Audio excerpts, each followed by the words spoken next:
السلام علیکم ورحمۃ اللہ وبرکاتہ۔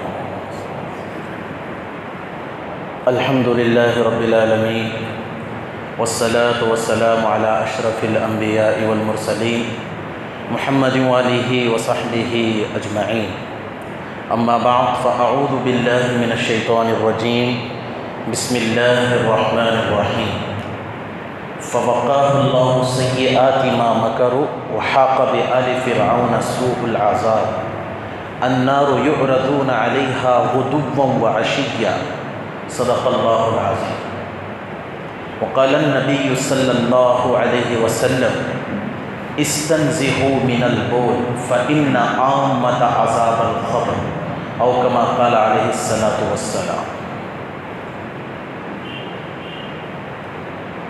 میں گفتگو کو شروع کرنے سے پہلے جتنے حضرات مسجد کے کونے میں بیٹھے ہیں، دور دور بیٹھے ہیں، ان سے گزارش ہے، یہ اللہ کے ذکر کی مجلس ہے، اس میں جتنا آپ قریب آئیں گے اللہ مسجد کے اتنا ہی قریب کرے گا، جتنا قریب آئیں گے اللہ دین کی باتوں میں جوڑے گا، جتنا دور ہوتے رہیں گے اتنا ہی دور ہوتے چلے جائیں گے۔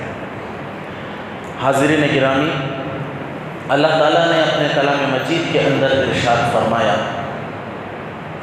وَحَاقَ بِآلِ فِرْعَوْنَ سُوءُ الْعَذَابِ، اللہ تعالیٰ نے فرعون کو اور اس کی آل کو عذاب میں ایک بہت برے عذاب میں مبتلا کیا۔ النار یعرضون علیہا غدوا وعشیا، جہنم کی آگ انہیں صبح بھی جہنم کی آگ پیش کی جاتی تھی اور شام کو بھی جہنم کی آگ پیش کی جاتی تھی۔ میرا آج کا عنوان ہے خبر کی جو پہلی منزل ہے، خبر کا عذاب، خبر کی پہلی منزل، خبر کی تیاری، جو ہمارا سب سے آخری ٹھکانہ دنیا کے حساب سے، ہم اپنے گھر کو، مکان کو، رشتہ داروں کو جب چھوڑ کر چلے جاتے ہیں، جب اللہ ہمیں بلا لیتا ہے تو دنیاوی حساب سے، ظاہری کیفیت کے حساب سے ہمارا آخری ٹھکانہ خبر ہے۔ اس کے بعد آخرت کا منظر، حشر کا منظر شروع ہو جاتا ہے۔ اس لیے میں نے سمجھا اور میں نے یہ سوچا کہ ہم اکثر بیانات کرتے رہتے ہیں، سنتے رہتے ہیں مسائل کے، آداب کے، سنن کے، فضائل کے، ان میں ایک حصہ یہ بھی ہے کہ ہم اپنی آخرت کی فکر کریں، ہم جس کے لیے دنیا میں آئے تھے ہم اس کی فکر کریں۔ قبر کا عذاب یہ منہ بولی عذاب نہیں ہے، قرآن کے اندر کئی جگہ میں کئی آیتوں سے ثابت ہے۔ اللہ نے فرعون کا ذکر کیا، فوقاه الله سیئات ما مکروا وحاق بآل فرعون سوء العذاب۔ دنیا میں اس کی بڑی بادشاہت تھی، دبدبا تھا، سینکڑوں نہیں ہزاروں غلام تھے، ہزاروں باندیاں تھیں، کئی قسم کے قیمتی اس کی سواریاں تھیں، گھوڑے تھے، خچر تھے، اونٹ تھے، بہت سارے اس زمانے کے عیش و تنعم کی چیزیں اس کے پاس تھیں، اور اس کے ساتھ ساتھ ایک گھمنڈ بھی تھا کہ وہ اپنے آپ کو بڑا سمجھتا تھا۔ اللہ نے اس کا حشر یوں ذکر کیا، فوقاه الله سیئات ما مکروا وحاق بآل فرعون سوء العذاب، اللہ نے ایک برے عذاب میں اسے مبتلا کیا۔ عذاب یہ ہے کہ جہنم کا عذاب، جہنم کیا، النار یعرضون علیہا غدوا وعشیا، اس کو عذاب یوں ہوتا تھا، صبح میں بھی آگ پیش کی جاتی تھی جہنم کی اور شام کو بھی آگ پیش کی جاتی تھی۔ ایک حدیث میں حضور صلی اللہ علیہ وسلم نے اپنی امت کو یہ ذکر کیا، استنزہوا من البول، پیشاب کے چھینٹوں سے بچو، فإن عامۃ عذاب القبر، اکثر اس سے قبر کا عذاب ہوتا ہے۔ کس سے ہوتا ہے؟ پیشاب کے چھینٹوں میں نہ بچنے کی وجہ سے قبر کا عذاب ہوتا ہے۔ یہ ایک چیز نہیں، کئی گناہوں کی وجہ سے قبر کا عذاب ہوتا ہے، اور عذاب قبر کو ہی عالم برزخ کہتے ہیں۔ ایک ہے آخرت، ایک ہے دنیا، درمیان میں رہی قبر، اس کے اندرونی حالت کو ہی برزخ کہا جاتا ہے۔ گویا اس سے یہ معلوم ہوا کہ قبر سے ہی عذاب ہونا شروع ہو جاتا ہے۔ آخرت تو دور کی بات ہے، وہ قیامت قائم ہو جانے کے بعد ہے، لیکن قبر میں ہی عذاب شروع ہو جاتا ہے، سانپ کی شکل میں، کیڑوں کی شکل میں، بچوں کی شکل میں، دستے زہریلے جانوروں کی شکل میں اللہ تعالیٰ قبر میں عذاب مبتلا کر کے رکھا ہے۔ کئی واقعات رونما ایسے ہوئے ہیں۔ دلی میں حضرت شاہ محدث دہلوی رحمۃ اللہ علیہ کا زمانہ تھا۔ حضرت کے زمانے میں ایک شخص کے سامنے سے گزر رہا تھا، تو اس کا نزا کی کیفیت شروع ہو گئی، انتقال ہو گیا۔ اب وہ جو صاحب تھے انہوں نے اس آدمی کو غسل کا انتظام کیا، کفن کا انتظام کیا، اس آدمی کو ایک قبر میں دفن کر دیا۔ دفن کرنے سے پہلے انہوں نے دیکھا تھا ان کے جیب میں کچھ پیسے تھے، خیال نہ رہا، جلد بازی میں انہوں نے مدفون کا کر دیا۔ اب ان کے اہل خانہ کو وہ امانت سونپنی تھی، نہیں یار خیال آیا، پھر سے انہوں نے یہ سوچا کہ یہ بڑی امانت ہے، خبر کھو دیں گے، اس قیمتی امانت کو ان کے گھر والوں کو پہنچا دیں گے، شاید پتہ نہ ہو کہ کھودنی نہیں چاہیے، یا نادانی میں انہوں نے ایسا کر دیا۔ جب خبر کھو دی گئی تو اندر کیا دیکھتا ہے، آگ کے شعلے بھڑک رہے ہیں۔ کیسے شعلے؟ آگ کے شعلے بھڑک رہے ہیں۔ بے اتفاق مسٹیک سے اس کے ہاتھ کو بھی آگ لگ گئی۔ بڑا جلن محسوس ہوا، بڑی تکلیف ہوئی، سنبھال نہ پایا۔ کئی ڈاکٹروں کو زمانے کے اطباء کو جا کے علاج کے لیے دکھایا، لیکن علاج ہو نہ سکا۔ کسی بزرگ سے ملاقات ہوئی، انہوں نے کہا کہ آپ دلی چلے جائیں، دلی میں ایک اللہ کے بزرگ ہیں، وہ آپ کی دعا کریں گے، پڑھیں گے، پھونکیں گے، آپ کا علاج ہو جائے گا، جائیں۔ تو وہ صاحب حضرت شاہ محدث دہلوی رحمۃ اللہ علیہ کے پاس گئے۔ جا کر انہوں نے جب حال دکھایا اور اپنا ہاتھ دکھایا، حال بتایا، تو انہوں نے کہا یہ دنیا کی آگ نہیں، یہ خبر کی آگ ہے۔ کس کی آگ ہے؟ یہ خبر کی آگ ہے۔ اس کا علاج دواؤں سے نہیں، ٹینکوں سے نہیں، گولیوں سے نہیں، اس کا علاج اللہ کے سامنے سجدہ کر کے گڑ گڑا کر رونے سے ہے، اور آنکھوں سے جو پانی نکلتا ہے اس پانی کو ہاتھ میں لگاؤ۔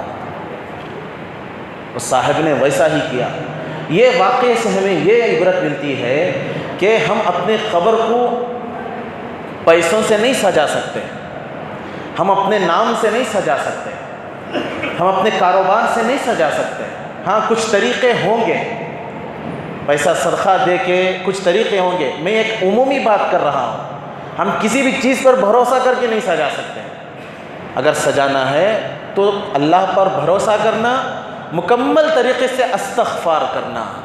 جب یہ دل میں آئے گا، جب یہ ہماری زندگی میں آئے گا تو ہم اپنی قبر کو سنواریں گے، ورنہ خبر بگڑ جائے گی۔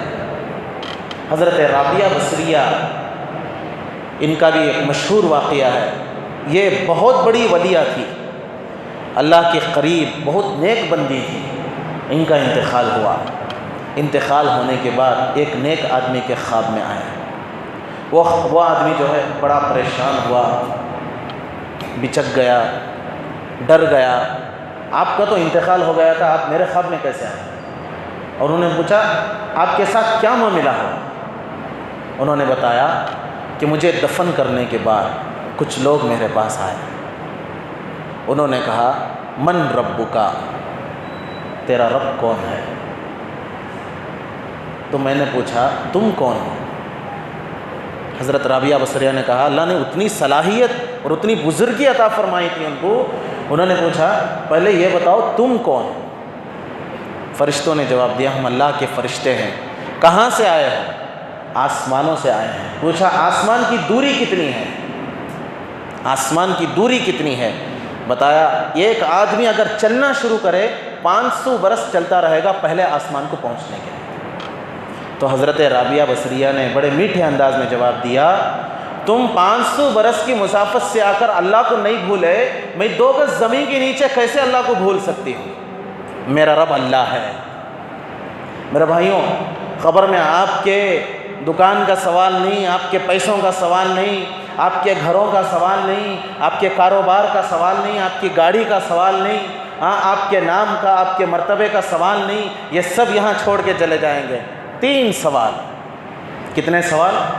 3 سوال ہوں گے۔ من ربکا، تیرا رب کون ہے؟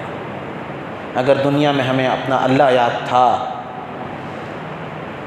اللہ کا حکم یاد تھا، مسجدیں ہمیں یاد تھیں، نمازیں پڑھتے تھے، اللہ کے قریب تھے، اللہ سے ڈرتے تھے، اللہ کو یاد کرتے تھے، تو یہ پہلا سوال کا جواب آئے گا، میرا رب اللہ ہے۔ کون ہے؟ میرا رب اللہ ہے۔ جو اللہ اللہ کرتے رہے گا اس کو اللہ یاد آ جائے گا۔ دوسرا سوال ہوگا، ما دینک، تیرا دین کیا ہے؟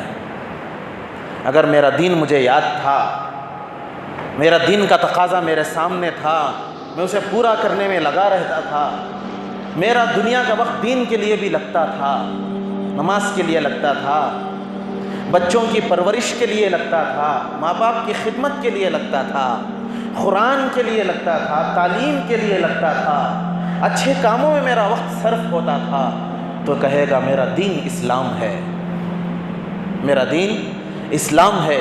اور ایک سوال ہوگا، من نبیوں کا، تمہارا نبی کون ہے؟ کہا جائے گا کہ وہ جو شخص جس کے بارے میں چرچے ہو رہے تھے، جس کے بارے میں بات ہو رہی ہے، کیا آپ اس شخص کو جانتے ہو؟ اگر مومن ہے تو کہے گا کہاں یہ اللہ کے نبی محمد صلی اللہ علیہ وسلم ہیں، اس کے بندے ہیں۔ اگر منافق ہوگا تو اس کی زبان سے یہ نکلے گا، لوگ دنیا میں کہا کرتے تھے یہ اللہ کے نبی ہیں، میں کہنا کیسا ہے، کہا کرتے تھے یہ کہنا کیسا ہے۔ اگر منافق ہوگا، منافق کی چال والا ہوگا، مفاد پرست ہوگا، مطلب پرست ہوگا، جس کے سامنے دین کی، اسلام کی کوئی حیثیت نہیں تھی دنیا میں، منافق خبر میں کہے گا لوگ کہا کرتے تھے یہ اللہ کے نبی ہیں۔ میرے بھائیوں، کتنے بڑا افسوس کی بات ہے، ہم خبر میں بھی ہمارے نبی کو یاد نہ رکھیں، ہمارے نبی کو خبر میں بھی یاد نہ رکھے، ایسا موقع آ نہ جائے گا، اس لیے خبر کی تیاری۔ ہمارا شاید بچپن تھا یا ہم پیدا ہی نہیں ہوئے تھے، ہمارے والد کا بچپن تھا، ہاں ہمارے والد کا بچپن تھا، بنگلور میں ایک اجتماع ہوا تھا، میں نے ایک کارگزاری سنی، بنگلور میں ایک اجتماع ہوا تھا، آج سے تقریباً 5 سال پہلے تقریباً، اس اجتماع میں پڑوسی ملک کے قاری حنیف صاحب رحمۃ اللہ علیہ تھے۔ بیان شروع کرتے ہوئے یہ کہتے، گھر کی تیاری ہو رہی ہے، جسم کو مضبوط بنانے کی تیاری ہو رہی ہے، کار خریدنے کی تیاری ہو رہی ہے، بڑھیا سی گاڑی خریدنے کی تیاری ہو رہی ہے، اچھا سا اچھا پکا کر کھانے کی تیاری ہو رہی ہے، بچوں کو دنیا میں ایک مضبوط قدم بنانے کی تیاری ہو رہی ہے، ہاں بچوں کو دنیا کا بنانے کی تیاری ہو رہی ہے، لیکن خبر کی کوئی تیاری نہیں ہو رہی۔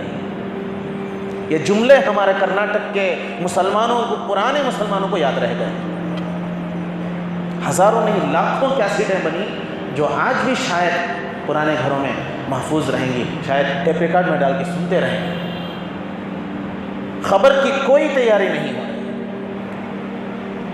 میرے بھائیوں، پریشان نہ ہو، فکر نہ کریں، جب تک ہم مر نہیں سکتے، ہمیں موت نہیں آئے گی، تب تک ہماری کوئی روٹی چھین نہیں سکتا، اور جب تک ہم مر نہ جائیں گے کسی کی روٹی چھین نہیں سکتے۔ ہماری روٹی ہمارے مقدر میں اللہ نے لکھا ہے، اور جب تک مقدر کی روٹی نہیں کھائے گا مرے گا نہیں۔ جب تک اس کا گوشت نہیں کھائے گا، مچھلی اس کی نصیب میں نہیں کھائے گا، دودھ نصیب میں نہیں پیے گا، چاول نصیب میں نہیں کھائے گا، روٹی نصیب میں نہیں کھائے گا، ہریرا نصیب میں نہیں پیے گا، جب تک نہیں پیے گا نہیں مرے گا۔ یہ تو مقدر میں ہے ہی۔ تو پھر حلال طریقے سے، جائز طریقے سے، اللہ کا خوف کھا کر صحیح کمائی کمانا، صحیح زندگی گزارنا، عذاب قبر کو بتانے کا یہی مقصد ہے۔ حضرت یعقوب خواص رحمۃ اللہ علیہ اکثر قبرستان کو جایا کرتے تھے۔ ایک دن قبرستان گئے، اتفاق سے انہیں نیند لگ گئی اور آرام سے سونے لگے تو خواب میں ایک بندہ نظر آیا، لوہا لے کے آؤ، چھری لے کے آؤ، اس آدمی کو چبو، اوپر سے نکالو، اس طرح سے سن رہے تھے۔ پوچھا تو کہا گیا کہ یہ وہ آدمی ہے جو تنہائیوں میں اللہ سے نہیں ڈرتا تھا. جس سے عذاب ہو رہا ہے وہ بندہ کہتا تھا یا اللہ میں تو قرآن پڑھتا تھا، یا اللہ نماز بھی پڑھتا تھا، ذکر بھی کرتا تھا، سب کرتا تھا، پر کیوں مجھے عذاب ہو رہا ہے؟ مجھے کیوں عذاب ہو رہا ہے؟ اللہ کہتا تھا ظاہر میں تو نماز پڑھتا تھا، ظاہر میں تو قرآن پڑھتا تھا، ظاہر میں تو ذکر کرتا تھا، ظاہر میں صحیح مسلمان کی طرح تھا، لیکن اکیلے میں مجھے نہیں ڈرتا تھا، اکیلے میں اللہ سے نہیں ڈرتا تھا. میرے بھائیوں، تنہائیوں میں اللہ کا ہو جانا 1000 رکعت نفل سے بہتر ہے. دکھا کر نماز پڑھنا آسان ہے، فرض نہیں، نفل نماز کی بات کر رہا ہوں. فرض نماز تو بغیر دیکھے پڑھنے ہی نہیں ہوتا. دکھا کر نماز پڑھنا آسان، دکھا کر کتاب پڑھنا آسان، دکھا کر قرآن پڑھنا آسان، تسبیح لے کو بیٹھنا آسان، 4 آدمی کو آسان، گن کو دینا آسان. اکیلے میں اللہ کو ڈر کو کام کرنا بہت مشکل کا کام ہے. جو اکیلے میں اللہ سے ڈر کر رہے گا، اللہ کو دکھانے کے لیے کرے گا، اللہ کو راضی کرنے کے لیے کرے گا، یہ 1000 رکعت تہجد سے افضل ہے. کتنی رکعت؟ رات بھر نفل پڑھنے سے افضل ہے. سمجھے آپ؟ اس لیے میرے بھائیوں، اپنی خبر کی تیاری. ایک دن آئے گا جو ہمارے انگوٹھوں کو باندھ دیا جائے گا، ہمارے پیر کے انگوٹھوں کو باندھ دیا جائے گا. ایک پٹی ہوگی ہمارے سر پہ سے ٹھوڑی تک باندھ دی جائے گی، اور ہمارا قیمتی لباس خائنچی سے کتر کر پھینک دیا جائے گا. اور وہ جو گھر ہم نے بڑی ناز و نعمت سے بنایا تھا، وہ جو گاڑی ہم نے ایک ایک روپیہ جمع کر کے ہم نے گاڑی خریدی تھی، وہ گاڑی بھی حسرت بھری نگاہوں سے چھوڑ کر جانا ہوگا. ثم اماتہ فاقبرہ ثم اذا شاء انشرہ. اللہ موت بھی دے گا، پھر اسے قبر میں دفن کروائے گا، پھر قیامت میں سب کو اٹھائے گا. میرے بھائیوں، اسی لیے اپنی آخرت کی فکر کریں. دنیا میں اتنے مگن نہ ہو جائیں کہ ہمیں اللہ سے رسول سے کوئی واسطہ نہیں، اللہ سے رسول سے کوئی واسطہ نہیں، ایسا مگن نہ ہو جائیں. اپنی آخرت کی فکر کریں، اپنی نمازوں کی فکر کریں. کسی کی 1,00,000 رکعت نماز ہے، ہماری کوئی نماز نہیں، قیامت میں وہ 1 رکعت نماز بھی نہیں دے سکتا ہمیں. کوئی بندہ 1 نیکی نہیں دے گا قیامت کے دن. قرآن میں اللہ ارشاد فرماتا ہے وَلَا تَزِرُ وَازِرَةٌ وِزْرَ أُخْرَىٰ. کوئی کسی کا بوجھ نہیں اٹھائے گا. کیوں اٹھائے گا بھائی بوجھ؟ میں کیوں کسی کا بوجھ اٹھاؤں؟ دنیا میں اٹھاؤں گا، آخرت میں نہیں اٹھا سکتا. يَفِرُّ الْمَرْءُ مِنْ أَخِيهِ وَأُمِّهِ وَأَبِيهِ وَصَاحِبَتِهِ وَبَنِيهِ. دوست تو دور کی بات، رشتے کام نہیں آئیں گے. رشتے، بیٹا، بیوی، ماں، بیٹی، دادا دادی، نانا نانی، چاچا ماما، کوئی کام نہیں آئیں گے. بھاگتے پھریں گے، نہیں دیں گے، نیکی نہیں دیں گے، اور گناہ کا بوجھ بھی نہیں ڈھوئیں گے. یہاں چلو میرا بیٹے کیا کی غلطی ہوگی، فائن بندہ لی ہے، چلو ٹیشن میں سے پڑ گا کیا کیے، چھڑال کو آ جائیے، بیل لے لے کو آ جائیے. ایم ایل اے سے ಕಾಂಟ್ಯಾಕ್ಟ್ کرتی ಸರ್ ಸ್ವಲ್ಪ ಕೆಲಸ ಮಾಡಿಕೊಟ್ಬಿಡಿ ಸರ್, ನನ್ನ ಲಾರಿ ಸಿಕ್ಕಾಕೊಬಿಟ್ಟೈತೆ ಸರ್, ಬಿಲ್ ಮಾಡಿಸಿಲ್ಲ ಸರ್. ಉನ್ನೇ ಕರ್ಕೋದ್ಯಾ, ಬಿಲ್ ಮಾಡಿಸಿಲ್ಲ ಸರ್, ಇಲ್ಲೀಗಲ್ ಸರ್, ತಪ್ಪಾಯಿತು ಸರ್, ಒಂದು ಸತಿ ಮಾಡಿಕೊಟ್ಬಿಡಿ ಸರ್, ಕರ್ಕೋತೇತಾ ಅವನು.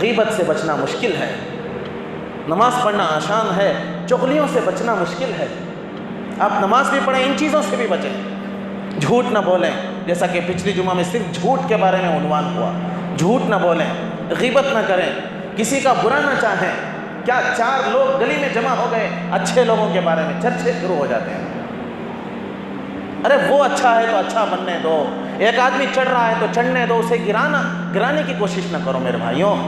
ایک آدمی دین میں چڑھ رہا ہے، ایک آدمی دنیا میں چڑھ رہا ہے، اسے کھینچو نہیں۔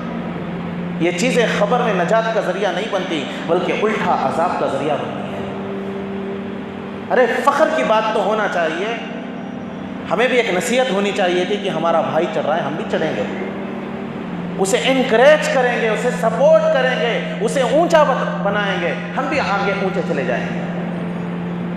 اپنے پچھلے قدم کو نہیں بھولنا، اگلا قدم ہے تو پچھلا قدم ہونے کی وجہ سے ہے، اگلا قدم پچھلے قدم نہ ہوتا تو اگلا قدم نہ ہوتا۔ پہلی سیڑھی کوئی بھولے گا؟ ماں کا دودھ کوئی بھول سکتا ہے؟ باپ کی انگلی کوئی بھول سکتا ہے؟ نہیں بھول سکتا۔ اس لیے میرے بھائیوں، ایک دوسرے میں اتفاق، اتحاد، آپس میں محبت، لعن طعن کو چھوڑ دیں میرے بھائی، لعن طعن چھوڑ دیں، ایک بات کو 10 بات لگانے کا کام چھوڑ دیں، نہیں کام آئے گا یہ سب، کچھ بھی ہونے والا نہیں ہے۔ لا يدخل الجنت نمام وفی روایت فتاق، فرمایا چغل خور جنت میں نہیں جاتا، چغل خور جنت میں نہیں جاتا، یہ اپنا بیڑا بھی غرق کر رہا ہے، اپنی آخرت کا بیڑا بھی غرق کر رہا ہے۔ حضور صلی اللہ علیہ وسلم کے پاس ایک آدمی آیا، وہ آدمی مختلف قوموں کے سرداروں کے پاس سے قاصد بنا کر بھیجا گیا۔ وہ آدمی آ کر حضور صلی اللہ علیہ وسلم سے درخواست کی، اللہ کے نبی، میں کئی سرداروں کی طرف سے ایک نمائندہ اور قاصد بنا کر بھیجا گیا ہوں، آپ اگر مکے کے اندر سرداری چاہتے ہیں تو ہم آپ کو سرداری دیں گے، سارے سرداروں کا آپ کو سردار بنا دیں گے۔ اگر آپ عیش اور راحت کی زندگی گزارنا چاہتے ہیں تو مکے کی ساری خوبصورت لڑکیوں کو آپ کے حوالے کر دیں گے۔ اگر آپ یہ چاہتے ہیں، اگر آپ مالداری چاہتے ہیں، ہمارے سارے مال، سارے جانور، سارے مویشی، سارے پیسے آپ کے قبضے ہیں، آپ کو دے دیں گے، ایک شرط ہے، آپ دین کا کام چھوڑ دیں۔ کیا کہا؟ ایک شرط ہے، آپ دین کا کام چھوڑ دیں۔ حضور صلی اللہ علیہ وسلم نے فرمایا، آپ کی بات ختم ہو گئی، آپ کی بات ختم ہو گئی؟ انہوں نے کہا جی میرا کام ہو گیا، میری بات ختم ہو گئی۔ آپ نے قرآن اٹھایا، قرآن کو کھولا، سورہ حامیم سجدے کی تلاوت شروع کر دی۔ حامیم سجدے میں کچھ آیتوں کے بعد قوم عاد اور مختلف قوموں پر عذاب کا ذکر ہے۔ جب حضور صلی اللہ علیہ وسلم نے ان آیتوں کو پڑھنا شروع کیا تو قاصد سن نہ سکا، سمجھ میں آ گیا لیکن سننے کی طاقت نہیں۔ وہ بھی حضور کی بھی عربی زبان، ان کی بھی عربی زبان، قرآن بھی عربی میں ہے، سمجھ گیا لیکن سکت نہ رکھ سکا، بھاگ گیا، اور بھاگ کر سرداروں کے پاس جا کر بولنے کی طاقت نہیں ہوئی۔ 3 دن تک چھپتا پھرا، نہیں بول سکا۔ جب 3 دن کے بعد ملاقات ہوئی تو کہنے لگا، ارے ارے کس آدمی کے پاس بھیج دیا؟ یہ تو وہ ایسا کلام کر رہا ہے، ایسی کتاب پڑھ رہا ہے کہ ساری دنیا اس کے سامنے ششدر ہے۔ میرے بھائیوں، واقعات سنانے کا مقصد ہمارے زندگی میں عبرت آنے کے لیے ہے۔ حضور کے سامنے اچھی خوبصورت لڑکیاں آئیں، قبول نہ کیا، دین کا تقاضا سامنے تھا۔ مالداری آئی، قبول نہ کیا، دین کا تقاضا سامنے تھا۔